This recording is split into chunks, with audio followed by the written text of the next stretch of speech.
राय के द्वारा हुआ, ऐसी जो वो वृषभानु की लाडली है, इसका भी संकेत कर रही है।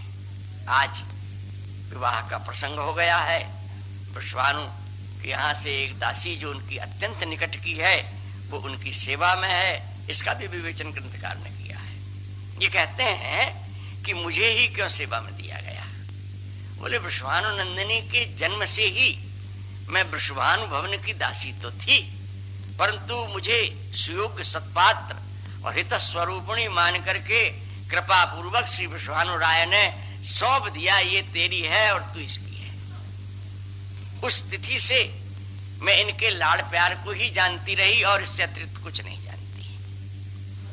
आज संकेत कुंज में, यहाँ एक कुंज नहीं, मैंने कहा ना कि अनेकों कुंज हैं। आज की कुंज बहुत ही एकांतिक कुंज है। संकेत एकांत को भी कहते हैं। इस संकेत कुंज में जो एक शैया रची गई है, उस शैया को अन्य किसी ने नहीं रचा। वो शैया प्रियतम के हाथों से रची गई है। मृदु पल्लवे ने कोमल कोमल पल्लवों को एकत्र करके, यहाँ पर कोमल पल्लव एक जाति के नहीं है, विविध जातियों के हैं। यदि कोई पल्लव कुछ कठोर है तो उसे अलग कर दिया गया है। ऐसे कोमल पल्लवों का, कोमल किशले की शीतलता, उसकी सुरंगता और उसकी सुकुमारता, तीनों बातें यहाँ पर अभिप्रेत हैं। ऐसे कोमल किशलयों से रचित जो शैया है, ये तो प्रकृति के धर्म की बात हुई। और क्लपते पद में ठाकुर के हाथों की कुशलता का भी संकेत दिया गया है। एक नादान व्यक्ति के द्वारा जिस किसी कार्य को संपन्न कराया जाए तो वो फूहड़ हो जाएगा, परंतु किसी कुशल के हाथों से, चतुर व्यक्ति के हाथों से होवे तो उस कार्य की संपन्नता में चार चांद लग जाएंगे। आज जो कुशलों में कुशल है, जिसका नाम ही नागर है, नागर शिरोमणि है, आज उसने अपने कर कमलों से उसके लिए शैया रचा है, जो उसका आराध्य है, जो उसका इष्ट तत्व है। ठाकुर तो सबका आराध्य है, पर ठाकुर का आराध्य किशोरी है। वृंदावन के रसदेश में दो शब्दों में महानुभावों ने संकेत किया न, जा रसिया पे सब ब्रज अटक्यो सो अटक्यो बरसाने में। जिस रसिक पर सारा विश्व, और विश्व नहीं ब्रज, ब्रजवासियों का विश्व ब्रज ही है। वो बाहर की बात नहीं सोचते हैं। विश्व की बात तो ऐश्वर्य के उपासक लोग सोचते हैं। हम लोग ब्रज से ज्यादा की बात नहीं सोचते। हाँ, ये हमारा है। हम अभी जा रहे थे, ये ब्रज की यात्रा के प्रसंग में मन हुआ कई बार कि दर्शन नहीं किया है हमने आदिबद्री का, देखें भला कैसे, बड़ी कठिनाई की यात्रा थी। तो उस गाड़ी में हम थे और हमारे एक प्रिय विद्वान थे श्री किशोरी रमणाचार्य जी। मार्ग हमको देखा हुआ नहीं था। जब कोशिश से आगे चले, कहाँ है वो चरण पहाड़ी किधर मिलेगी, केदार की ओर जा रहे थे, रास्ता बदल दिया था हम लोगों ने। तो जब बहुत चले, हमने कहा अभी तो हमारा नंदगांव ही ना आया हो। सुबह बड़े भाव विभोर हो गए। कह लगी ये जो हमारो शब्द आपने प्रयोग किया है, इससे आत्मीयता की सूचना मिलती है। तो ब्रज जो है वो हमारा है। हम ब्रज से बाहर की बात सोच नहीं सकते हैं। विश्व की बात सोचने वाले दूसरे होंगे। आपको साहित्य में भी महानुभावों के शब्दों में अपना ब्रज ही सारा संसार है, ऐसे वर्णन मिलेगा। तो समस्त ब्रज का जो आराध्य है, जो ऐश्वर्य की भाषा में विश्व का आराध्य है, हम ब्रजवासियों की भाषा में जो ब्रज का आराध्य है, उसका भी आराध्य, उसके हृदय का देवता वृषभानुनंदिनी है। आज ये प्रथम सौभाग्य प्राप्त हुआ है अवतार के प्रसंग में कि उनका विवाह संपन्न कराया है श्री नंदराय जी ने। और संकेत कुंज में मृदु मृदु पल्लवों से सैया रचने का उनको सौभाग्य मिला है। अपने आराध्य की सेवा का सुअवसर मिला हुआ है। और ऐसे रसमय प्रसंग में अतः उन्होंने अपनी जितनी चातुरी है उस सब का पूरा प्रयोग कर दिया है। क्लपते, ऐसा क्या प्रतिदिन सौभाग्य होता है? बोले नहीं, कदापि, कभी कभी होता है। विवाह रोज तो होता नहीं। और एक कुंज में शैया रचने का भी सौभाग्य प्रतिदिन उनको नहीं मिलता है। कभी शैया सहचरियों के द्वारा भी रचित होती है, कभी विविध परिचारिकों के को भी सौभाग्य मिल जाता है। आज तो इनको एकांत में अकेले ही इस प्रकार की शैया रचने का सौभाग्य मिला है। और जिन वृषभानुनंदिनी को उस निलय में प्रवेश करना है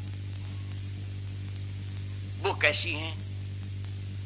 यहां इस वर्णन में यह अपेक्षित है कि ठाकुर तो अत्यंततम लालसा से अपने प्रेमास्पद को निरखने और समीप प्राप्त करने के लिए लालायित है, प्रियतम।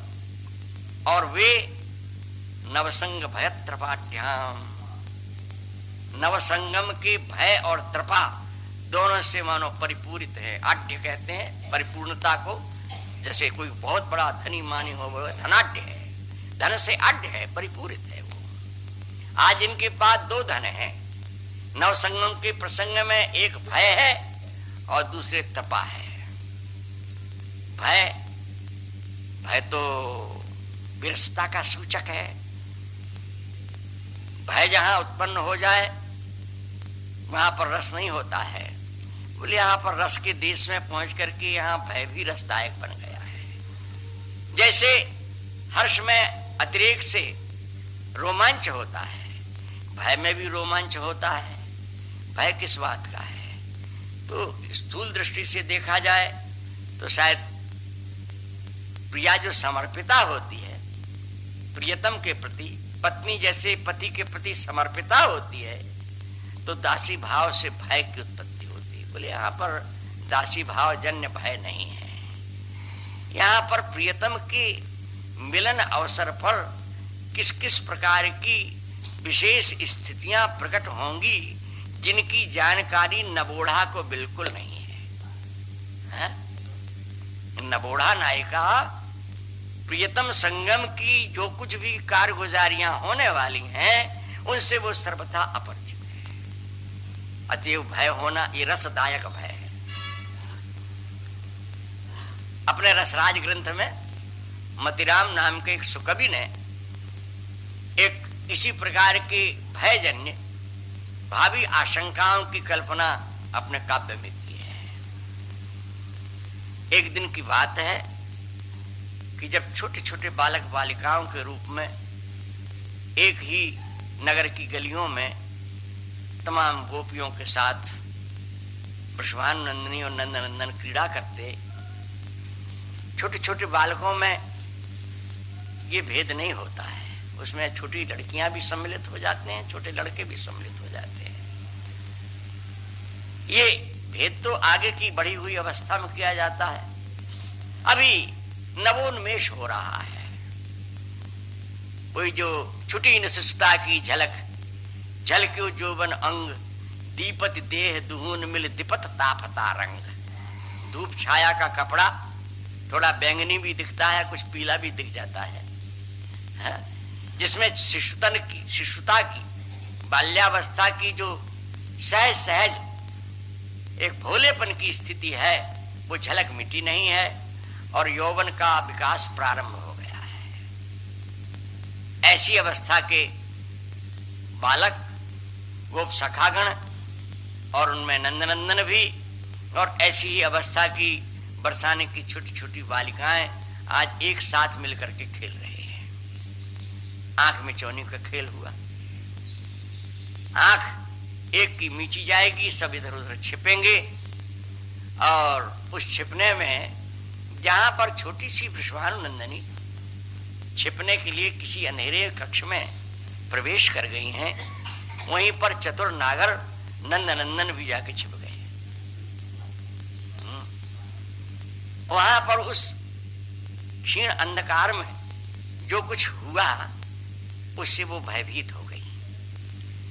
आई तो अपनी सखी से कुछ इसलिए कहना पड़ा क्योंकि उनकी आंखों में कुछ जल झलक रहा था।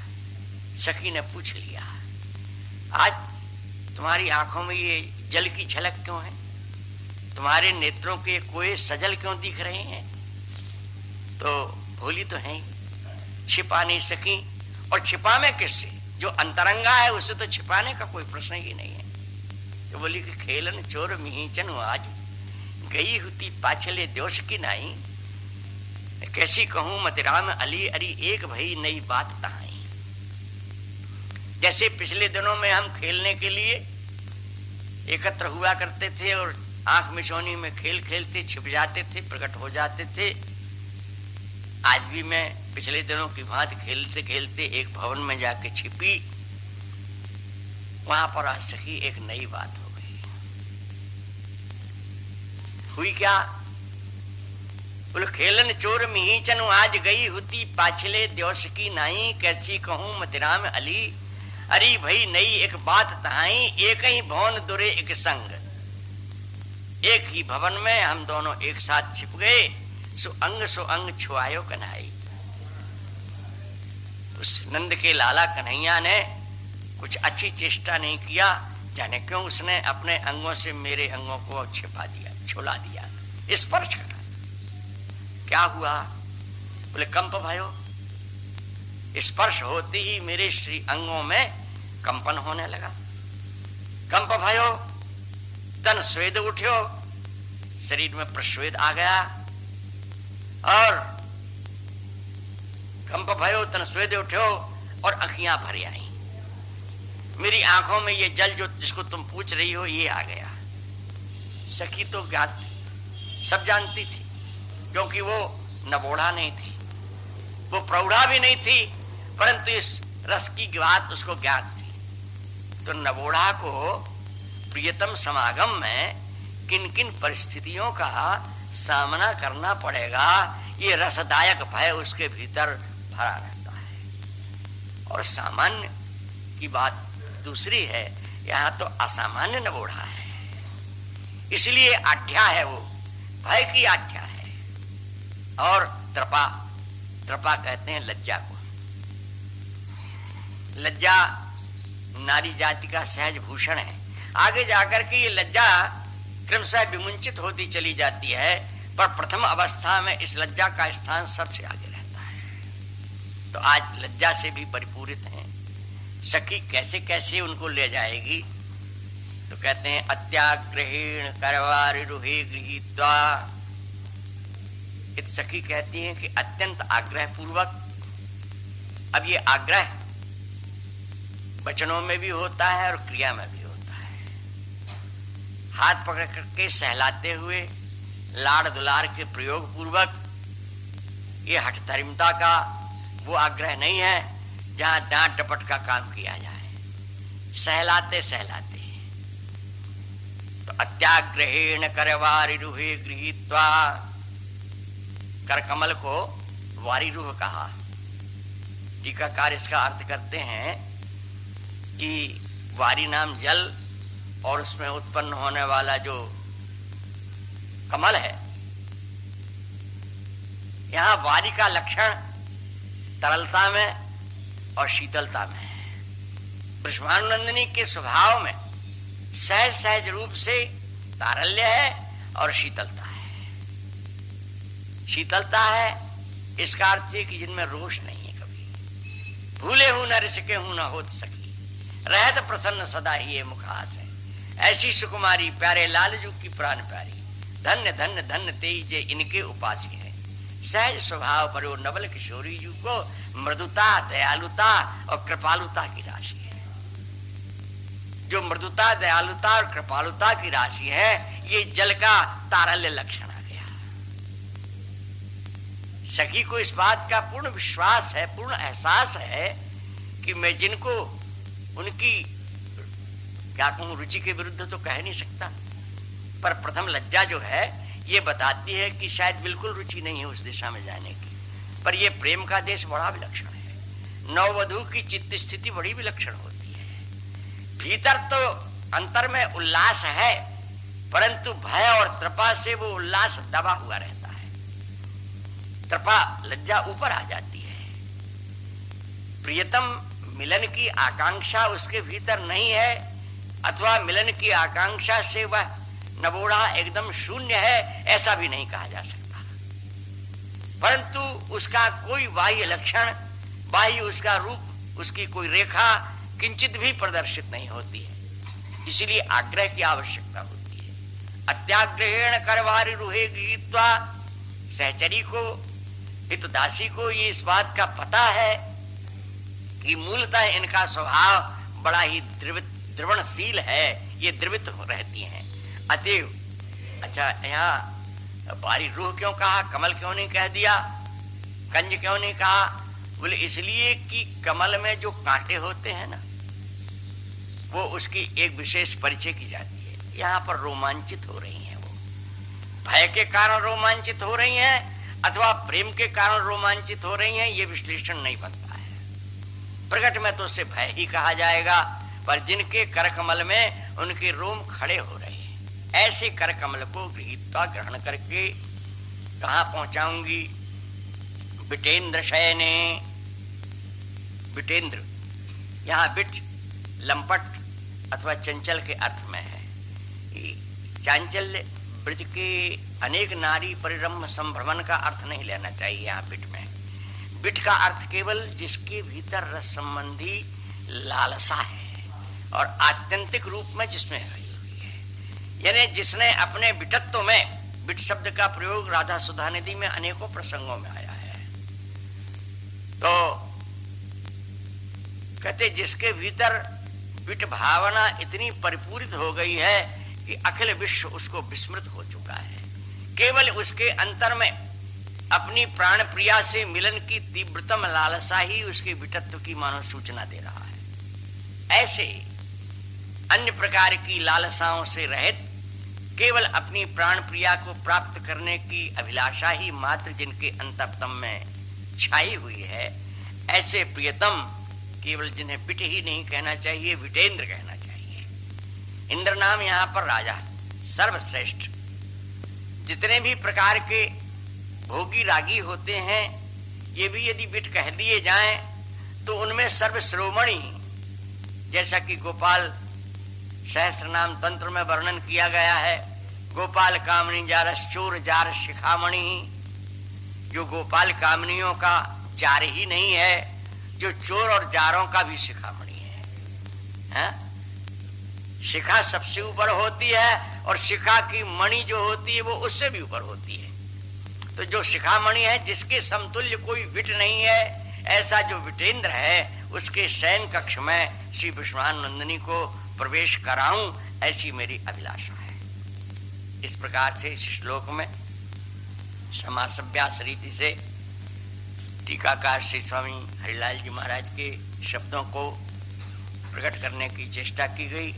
अब अगला प्रसंग जो दोहे का आ रहा है, उसमें जिनको विटेंद्र शयन में प्रवेश कराने की प्रतिज्ञा इस श्लोक में की गई है, दूसरे में स्वामी ने कृपा पूर्वक स्वयं प्रियतम से मिलने को उल्लसित हो गई हैं। सद्गंध माल्य लवचंद्र लवंग संगो तांबूल संपुट मधीश्वरी महंतिम श्यामम तमुन्मदरसाद अभिसंसरंती श्री राज के करुणयानुचरीम विधेहि। करुणा पूर्वक मुझे अपनी अनुचरी बनाओ।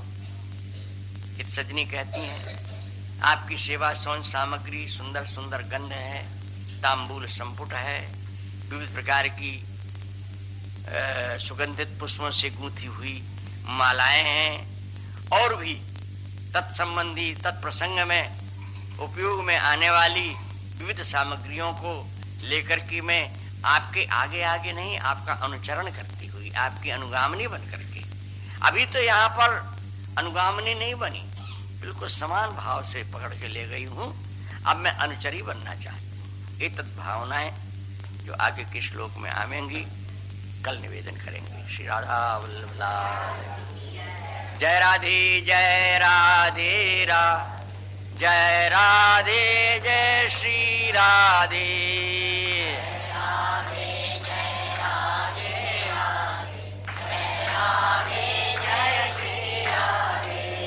जय श्यामा जय श्यामा जय श्यामा जय श्री श्यामा